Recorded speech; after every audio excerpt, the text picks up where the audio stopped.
Olá, boa noite pessoal!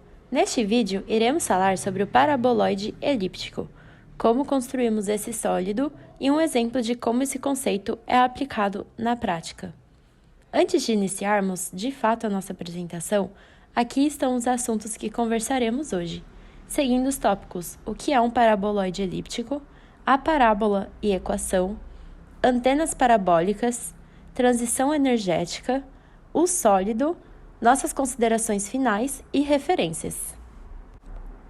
O paraboloide elíptico possui uma forma semelhante a uma taça e pode possuir um ponto máximo ou mínimo. Com este formato, um refletor parabólico é utilizado em espelhos, antenas e objetos semelhantes. Para entender sua matemática, primeiro vamos considerar uma parábola z igual a y ao quadrado no plano cartesiano.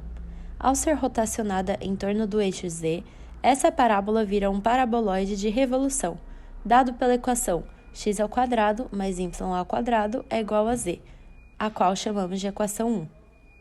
Isso significa que todos os pontos P igual a x, yz do paraboloide atendem a essa equação.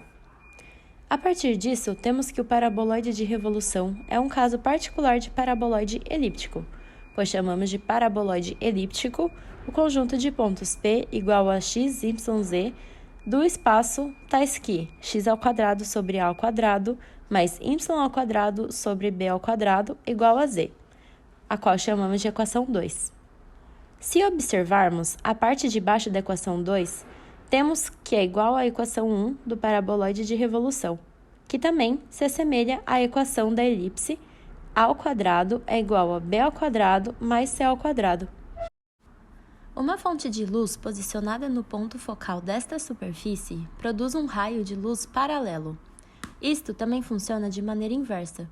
Um feixe de luz com raios paralelos incidentes no paraboloide é concentrado no ponto focal e também se aplica a outras ondas, como nas antenas parabólicas. Os pratos das antenas parabólicas são um ótimo exemplo de sólido no formato de paraboloide elíptico. Essas têm a função de receber o sinal de canais de TV via satélite.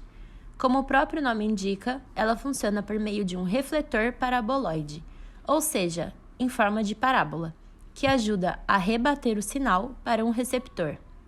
Esse tipo de antena é indicado para locais mais afastados de grandes centros urbanos, que geralmente ficam longe das torres que emitem o sinal de TV. Porém, com o avanço do sinal da internet móvel no Brasil, o sinal do 5G interferirá no sinal das antenas parabólicas, e estas devem parar de funcionar em até 18 meses. Uma alternativa interessante para substituir a utilidade dessas antenas é transformá-las em placas solares.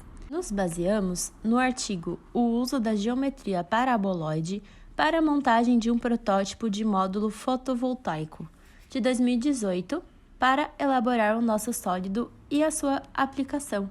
Como mostraremos mais à frente, esse tipo de tecnologia pode ser utilizado dentro da indústria energética.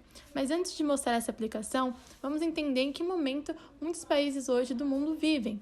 Esse momento de transição energética, que tem como principal objetivo reduzir as emissões de gases do efeito estufa e assim cumprirem com a agenda sustentável no âmbito energético. Então, com as mudanças climáticas, a finitude do petróleo, são fatores que vão impulsionar a adaptações e mudanças das matrizes energéticas no mundo todo, dando ênfase no desenvolvimento tecnológico para possibilitar cada vez mais maior utilização de energias renováveis. Trazendo esse cenário para o âmbito nacional, que a gente observa que o Brasil possui um alto potencial de exploração de diversas fontes de energias renováveis, uma vez que apresenta uma grande disponibilidade de ventos nas regiões litorâneas, ampla disponibilidade de biomassa, uma enorme massa de água dentro de seu continente em condições favoráveis para a produção de energia pela mesma e uma alta incidência solar média em seu território como um todo, durante todo o ano. Neste trabalho, abordaremos uma das tecnologias desenvolvidas para aproveitamento energético dos raios solares. Esse aproveitamento energético dos raios solares pode ocorrer através da energia solar fotovoltaica, que é a energia obtida através da conversão direta da luz em eletricidade por meio do efeito fotovoltaico. Alguns dos principais fatores que devem ser levados em consideração antes de implementar um projeto para esse tipo de energia são um ambiente com alta insolação, verificar as características da massa de ar atmosférico local, como a nebulosidade, a umidade relativa, Verificar a presença de nuvens e sombras, porque isso afeta o aproveitamento energético diretamente. Além disso, também precisa verificar a latitude local e a posição no tempo, a hora do dia e a época do ano, de melhor aproveitamento energético para esse local. Bom, pessoal, então, a partir da explicação do que é um paraboloide elíptico e da contextualização da aplicação do nosso tema, agora eu vou contar um pouquinho para vocês como que a gente fez para integrar essas duas partes, a fim de construir nosso sólido, tá? Então, pessoal, existem diversos arranjos dos módulos fotovoltaicos. E no presente trabalho, a gente trouxe o aproveitamento da energia solar através de antenas com células fotovoltaicas no lado convexo do prato, né, para que ocorresse uma maior captação solar, tanto no nascente quanto no poente do Sol. Então, essa antena ela possui um formato denominado paraboloide elíptico, né, como a gente já explicou, e também esse paraboloide elíptico ele é um paraboloide de revolução, né? Então, só para recapitular, é uma superfície obtida através da rotação de uma parábola ao redor do seu eixo, tá? Então, aqui no próximo slide, a gente tem algumas imagens do nosso sólido, do sólido que a gente construiu, que daqui a pouco vocês vão poder visualizar melhor um pouquinho dele, tá? E também as medidas que a gente utilizou para tal sólido, beleza? Então, o sólido ele é constituído de jornal, tá? E a partir da construção dele, a gente tirou algumas medidas para conseguir estimar a quantidade de células solares que poderiam existir na sua superfície. Primeiro de tudo, a gente mediu os diâmetros do sólido, tá? Então a gente tem aí o diâmetro menor e o diâmetro maior, com os respectivos valores de 21 centímetros e também 20 centímetros.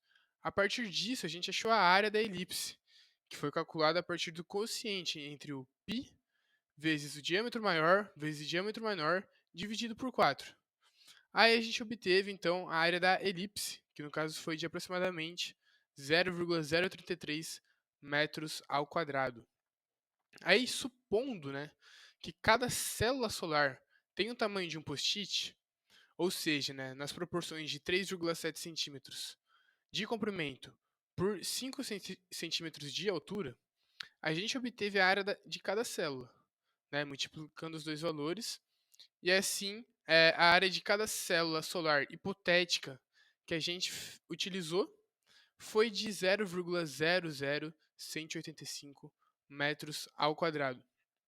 E aí, pessoal, posteriormente a isso, através da razão entre a área da elipse e a área de uma única célula solar, a gente calculou a quantidade de células que caberiam no nosso prato, né, no prato da nossa antena, que é essa parte cinza aqui do sólido. E o número que a gente obteve foi de aproximadamente 18 células solares. Por último, pessoal, a gente calculou a área aproveitada do prato da antena para a colocação das células. E aí a gente obteve um valor de 95,34%, ou seja, a gente conseguiu aproveitar aí quase que totalmente a área da antena, com células solares dessa proporção que a gente utilizou. E aí então aqui no próximo slide, a gente tem algumas considerações finais sobre o nosso projeto, tá? Então a primeira delas, né, é que com a transição energética e também as pressões políticas ambientais, a utilização da energia solar, ela vai ser cada vez maior na nossa sociedade. A gente também, né, consegue observar que uma excelente maneira de captar tal energia, a energia solar, é através desses módulos fotovoltaicos, principalmente do tipo paraboloide elíptico. E por último, né, visto a futura inutilização de antenas parabólicas, com a iminente chegada do 5G no Brasil, um módulo fotovoltaico desse tipo ele seria facilmente implantado nas residências. E por conta também da sua geometria, o mesmo seria extremamente benéfico à sociedade devido à alta capacidade de absorção de energia solar. Então, pessoal, essa aqui são as referências, tá? Elas estão aí no QR Code. E é isso. Muito obrigado pela atenção de vocês.